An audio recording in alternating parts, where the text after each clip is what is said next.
السلام عليكم الخوت. اليوم جيت بغيت نكمل لكم القصة، الجزء الثالث ديال أقوى قصة حدثت في المغرب. نكملوا الجزء الثالث ديالنا على بركة الله. ديك الطقوس بحال هكا ياخدوا الطاقة ديالي كاملة. ملي كنا غادي للبيت أول مرة غادي نلاحظ شحال ديال الكتوبة عند ديك المرأة، ومن غير الكتوبة وشي قراعي اللي فيهم الماء ولا معرفت شنو داكشي لونه كحل وكيبان موسخ، وعاد شي حوايج مكتوبين على الحيط. بقات كتدفع فيا وكتقول لي سير علاش كتشوف تماك. دخلتني تاني للبيت. ديك السيمانه الصراحه دازت علينا ديال بصح وكرفصاتنا وتعدت علينا. النهار السابع قلت ليها واش صافي غادي نمشيو، لكن ما جاوبتنيش. حتى سمعنا الدقان. نوضت الدري اللي كان حدايا، قلت ليه نوض واقيلا جاو باش يديونا، ولكن هو ما تسوقش ليا ورجع ينعس. درت ودني على الباب وكنتصنت اش كيقولوا. سمعت صوت زينب والفقيه. ديك زينب كتقول ليها صافي راه وصل الوقت، واش وجدتي الدراري؟ امها جاوبتها وقالت ليها راه السيمانه كامله وانا مصيماهم، عاد كنغسل ليهم بداك الماء اللي عطاني راجلك. حسيت بها جايه جهه الباب ورجعت لبلاصتي. حليت وانا مدور وجهي للجهة الاخرى وداير راسي ناعس. فيقاتني وقلت ليها واخيرا جيتو. حتى الدري اللي كان حدايا فاق ولكن كان خايف، ما عرفتش مالو، بحال كان عارف شنو اللي غادي يطرى. واش صافي غادي نمشي ورانا توحشت الوالده والوالد؟ قالت لي يلا.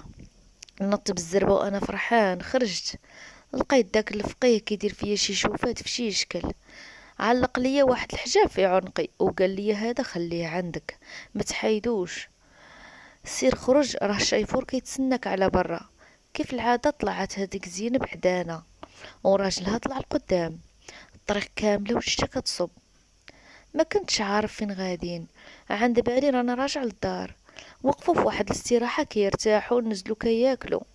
بقيت انا وداك الولد داك الدري اللي معايا في الطوموبيل. كنطلوا عليهم وكنشوفوا فيهم كيضربوا في الشوا، ولكن كيف العاده جابوا لينا غير الخبز.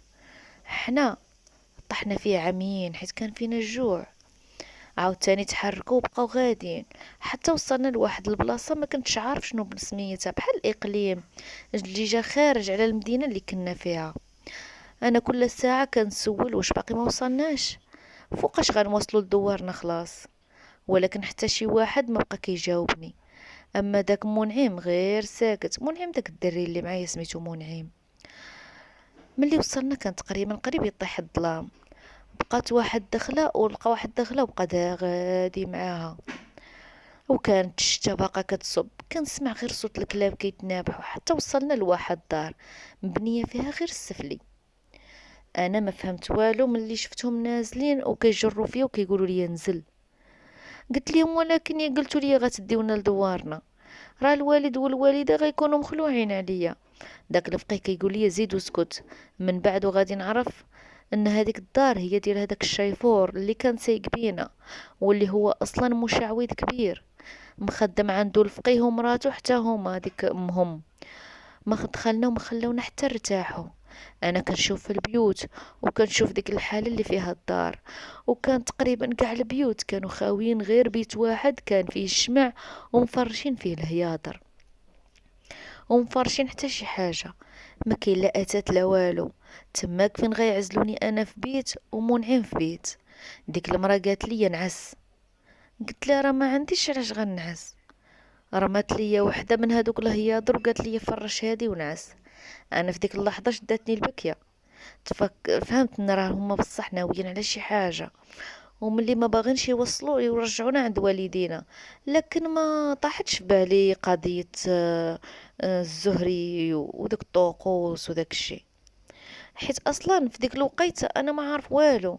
خرجت ديك زينب وسدات عليا. ما كملت حتى نص ساعه بديت كنسمع الغوات ديال منعم.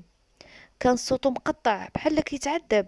انا بديت كنضرب في الباب وكنقول لهم خرجوني من هنا، ولكن حتى واحد ما تسوق ليا. حتى عييت وجلست شديت الارض وبقيت غير كنتصنت. حتى صوت منعم تقطع في مره. ما كنتش عارف شنو اللي طاري برا. الحاجة الوحيدة اللي حسيت بها هي الخوف. من بعد شحال ديال الوقت داز وانا كنخبط في داك الباب، عاد حلو ليا. كان تقريبا قريب بدا يطلع النهار.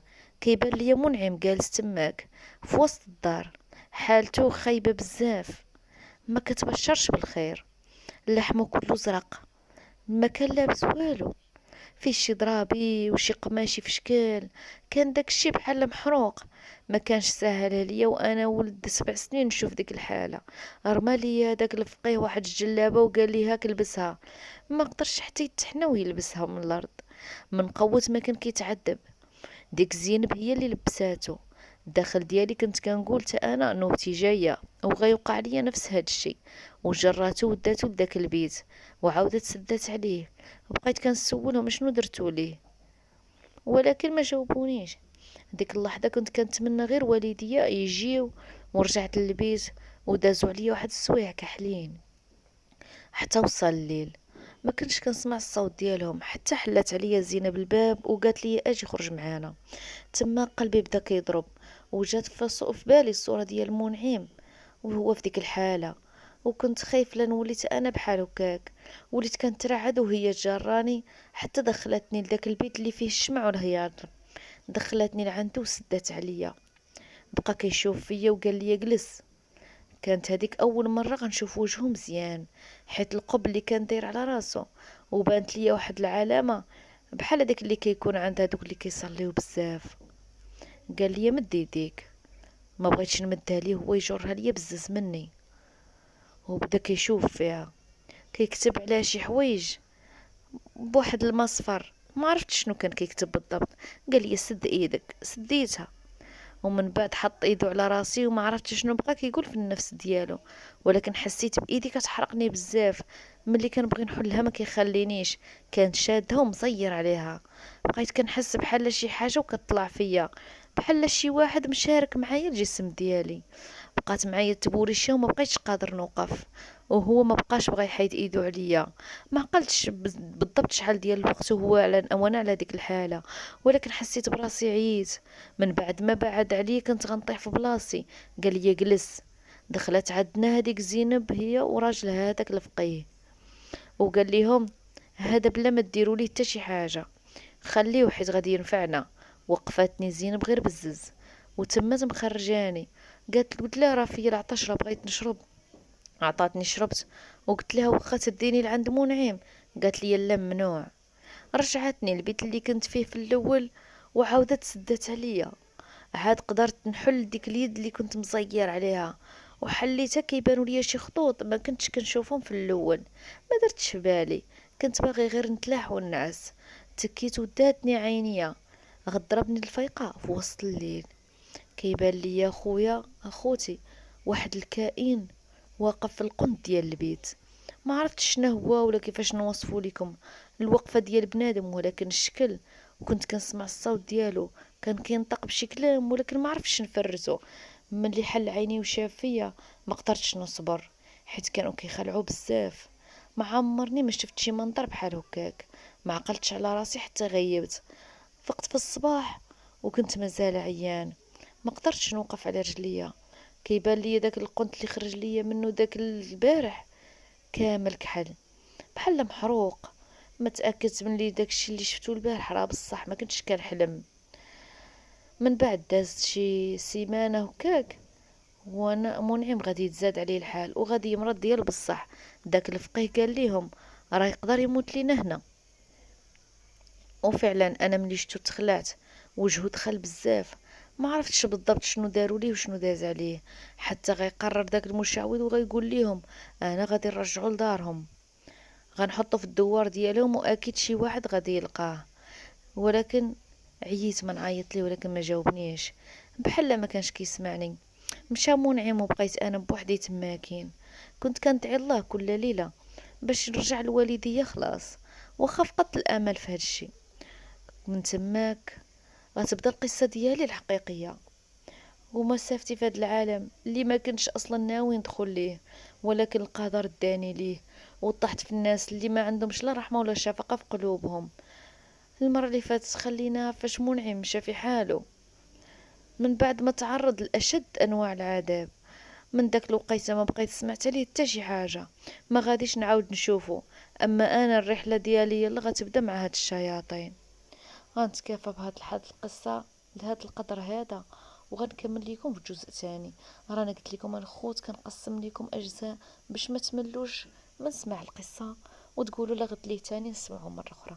ديروا اخوتي اشتراك لهاد القناه، الله يرحم لكم الوالدين.